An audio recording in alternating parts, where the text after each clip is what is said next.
ایرانی supreme national security council نے پاکستان کی ثالثی پر مکمل اعتماد کا اظہار کر دیا۔ ایران نے نئی امریکی تجاویز پر غور بھی شروع کر دیا ہے۔ ایرانی سپریم نیشنل سیکیورٹی کونسل نے کہا ہے کہ فیلڈ مارشل سید عاصم منیر دونوں ممالک کے درمیان ثالث کے طور پر کردار ادا کر رہے ہیں۔ ایرانی سیکیورٹی کونسل نے یہ بھی واضح کیا ہے کہ جنگ کے مکمل خاتمے تک آبنائے ہرمز میں جہاز رانی کی نگرانی اور کنٹرول جاری رکھا جائے گا۔ جو جہاز بھی آبنائے ہرمز سے گزرے گا اسے فیس دینا ہوگی۔ جہازوں کی آمد و رفت ہمارے مقرر کردہ راستوں کے مطابق ہوگی۔ اگر دشمن تمام محاذوں پر جنگ بندی کی پابندی کرے تو ایران آبنائے ہرمز کو عارضی طور پر صرف تجارتی جہازوں کے لیے کھولنے کے لیے تیار ہے۔ مخالف ممالک کے فوجی جہازوں کو استثناء نہیں ملے گا۔ ایرانی پاسداران انقلاب نے آبنائے ہرمز پھر بند کر دی۔ واضح کیا کہ آبی گزرگاہ ہمارے سخت کنٹرول میں ہے۔ امریکہ نے یقین دہانی کے باوجود ناکہ بندی جاری رکھی۔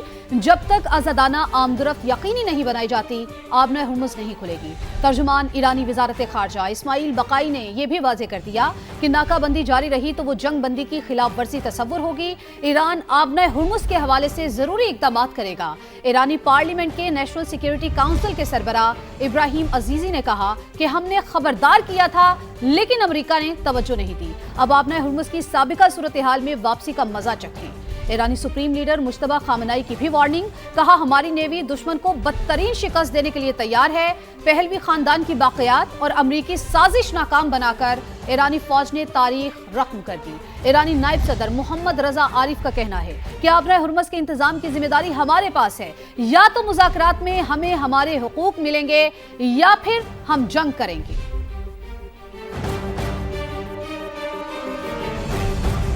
اور تہران آبنائے ہرمز دوبارہ بند کرنا چاہتا ہے، وہ ہمیں بلیک میل نہیں کر سکتا۔ امریکی صدر ڈونلڈ ٹرمپ کی میڈیا سے گفتگو، کہا امریکہ کو اپنی کارروائیوں کے لیے کسی کی اجازت کی ضرورت نہیں۔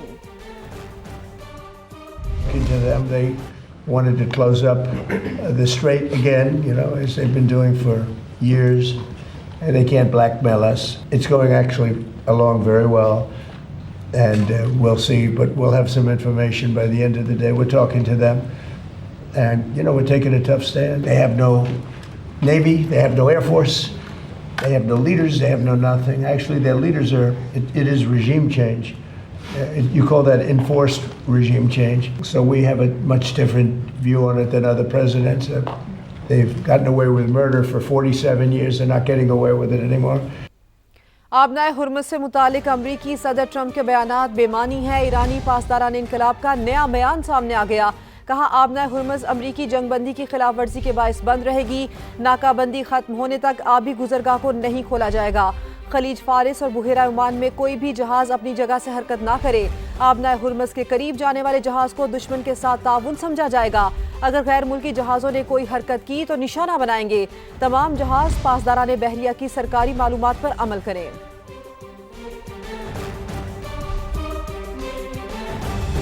امریکہ نے ناکہ بندی ختم نہ کی تو آبنائے ہرمز پر مزید پابندیاں عائد کی جائیں گی۔ ایران نے خبردار کر دیا۔ اسپیکر باقر کالیباف نے امریکی ناکہ بندی کو جاہلانہ فیصلہ قرار دیا، کہا امریکی مائن سویپنگ کی کوشش جنگ بندی کے خلاف ہے۔ امریکی مائن سویپنگ کی کوشش کا فیصلہ کن انداز میں مقابلہ کیا۔ یہ نہیں ہو سکتا دیگر ممالک آبنائے ہرمز سے گزرے اور ایران نہ گزرے۔ امریکی وفد سے کہا اگر ان کا جہاز آگے بڑھا تو فائر کریں گے۔ امریکیوں نے پیچھے ہٹنے کے لیے 15 منٹ مانگے اور انہیں وقت دیا گیا۔ اور ملک کو درپیش خطرات کا مقابلہ کرنے کے لیے فوج تیار اور متحد ہے۔ ایرانی صدر مسعود پزشکیان کا آرمی ڈے پر پیغام، کہا ایرانی فوج قومی وقار، طاقت اور خود مختاری کی علامت ہے۔ ایمان، نظم و ضبط اور انقلابی جذبہ فوج کی روح میں شامل ہے۔ فوج کا ملکی سرحدوں کی حفاظت اور امن قائم رکھنے میں اہم کردار ہے۔ مشکل وقت میں عوام کو امداد اور خدمت فراہم کرتی ہے۔ ہمیں اپنی فوج پر فخر ہے۔ ایران کے ساتھ بڑھتی کشیدگی پر صدر ٹرمپ کی زیر صدارت سچویشن روم میں اعلیٰ سطح کا اجلاس ہوا۔ امریکی میڈیا کے مطابق وائٹ ہاؤس میں ہونے والے اجلاس میں اعلیٰ قومی سلامتی کے حکام شریک ہوئے، جس میں آبنائے ہرمز اور ثالثی کی کوششوں پر تبادلہ خیال کیا گیا۔ امریکی عہدیدار کے مطابق اگر ڈیڈ لائن سے پہلے مذاکرات میں کوئی پیش رفت نہ ہوئی تو جنگ دوبارہ شروع ہو سکتی ہے۔ جبکہ امریکی فوج نے کھلے سمندروں میں ایرانی آئل ٹینکرز کو قبضے میں لینے کی تیاری شروع کر دی ہے۔ امریکی اخبار وال اسٹریٹ جرنل کے مطابق امریکی فوج ایران سے منسلک آئل ٹینکر کو تحویل میں لینے کا منصوبہ بھی بنا رہی ہے۔ یہ منصوبہ بندی ایک ایسے وقت میں سامنے آئی جب ایرانی فوج آبنائے ہرمز پر اپنی گرفت مضبوط رکھے ہوئے ہے۔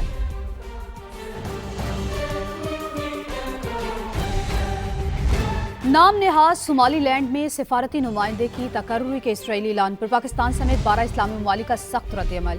اسرائیلی اقدام کو صومالیہ کی خود مختاری اور علاقائی سالمیت کی کھلی خلاف ورزی قرار دیتے ہوئے شدید مذمت کی گئی۔ پاکستان، سعودی عرب، کویت، مصر، ترکی، بنگلہ دیش، انڈونیشیا، فلسطین اور صومالیہ سمیت 12 ممالک کے وزرائے خارجہ کے مشترکہ اعلامیے میں صومالیہ کے اتحاد اور سالمیت کی مکمل حمایت کا اعادہ کیا گیا۔ مشترکہ اعلامیے میں اسرائیلی اقدام کو اقوام متحدہ کے چارٹر اور عالمی قوانین کے منافی قرار دیتے ہوئے واضح کیا گیا کہ صومالی عوام کی نمائندگی کا حق صرف وہاں کے ریاستی اداروں کو حاصل ہے۔ اسرائیل کی مداخلت ہارن آف افریقہ کے امن و استحکام کے لیے ایک خطرناک نذیر ہے۔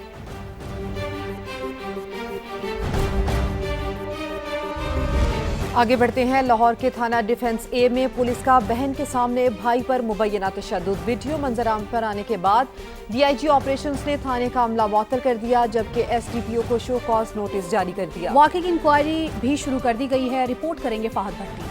گھریلو ملازمہ پر انگوٹھی چوری کا الزام، پولیس نے مقدمہ درج کیے بغیر ملازمہ کو حراست میں لے لیا۔ خالد اور بھائی جب لڑکی سے ملنے تھانے آئے، پولیس نے دونوں کو بھی حراست میں لے لیا۔ نہ سنو انہوں نے ملاقات کرن جان پتہ نہیں انہوں نے کی ظلم کر دے پہلو۔ یہ درخواست میری مریم نواز تک میں منت کرتے ہیں کہ میں انصاف ملا جائے۔ پولیس زیر حراست ملازمہ کے سامنے بھائی کو مبینہ تشدد کا نشانہ بناتے رہے۔ واقعے کی فوٹیج سما نے حاصل کر لی۔ سما پر خبر نشر ہونے کے بعد D I G operations Lahore کا فوری ایکشن۔ فیصل کامران نے نوٹس لیتے ہوئے تھانہ ڈیفنس اے کے عملے کو معطل کر دیا جبکہ ایس ڈی پی او ڈیفنس کو شوکاز نوٹس جاری کر دیا۔ ڈی آئی جی فیصل کامران نے ایس پی کینٹ کو انکوائری کرنے اور 24 گھنٹے میں حتمی رپورٹ پیش کرنے کی ہدایات کر دیں۔ فہد بھٹی، سما، لاہور۔ لاہور میں اسکوٹی چلاتی لڑکی سے موبائل فون چھیننے والا ملزم نشے کا عادی اور دیگر خواتین کو ہراساں کرنے میں بھی ملوث نکلا۔ واردات سے 1 گھنٹہ قبل نجی سوسائٹی میں ریکی کرتا رہا، ملزم کو روٹ ٹریس کر کے پکڑا گیا۔ جہانگیر خان اس پہ رپورٹ کریں گے۔ نواب ٹاؤن میں لڑکی سے واردات کرنے والا نشے کا عادی نکلا، خواتین کو ہراساں کرنا معمول تھا۔ گرفتاری کے بعد اہم انکشافات سامنے آ گئے۔ گرفتاری گرین ٹاؤن کے علاقے باگڑیاں سے عمل میں لائی گئی۔ کلوز سرکٹ فوٹیجز کے تجزیے کے مطابق ملزم واردات سے قبل 1 گھنٹہ نجی سوسائٹی میں گھومتا رہا۔ 4:25 پر جائے وقوع سے پہلی بار گزرا۔ 4:45 پر دوسری بار گزرتے ہوئے لڑکی سے موبائل چھینا اور مرکزی شاہراہوں سے ہوتا ہوا باگڑیاں پہنچا۔ لوکیشنز ٹریس کر کے پولیس نے گرفتاری کے لیے چھاپا مارا تو ملزم نے فائرنگ کر دی۔ اس کا آنا وہاں تک، ٹھوکر تک، پھر اس دوران آگے گلیاں، ہر ایک کیمرہ دیکھنا پڑتا ہے کسی ایک انسیڈنٹ کے لیے۔ تو الحمدللہ اللہ نے عزت دی، محنت اس میں بہت ساری ہوئی تھی، بندہ پکڑا بھی گیا، زخمی حالت میں گرفتار ہوا۔ پولیس کے مطابق متاثرہ لڑکی کا تعلق خیبر پختونخوا سے ہے جو قانونی کارروائی نہیں کرانا چاہتی تھی۔ پولیس کا کہنا ہے کہ عدنان کا کوئی سابقہ ریکارڈ نہیں ملا۔ ملزم کے بیانات کی روشنی میں مزید انکشافات متوقع ہیں۔ کیمرامین محسن اقبال کے ساتھ جہانگیر خان، سما، لاہور۔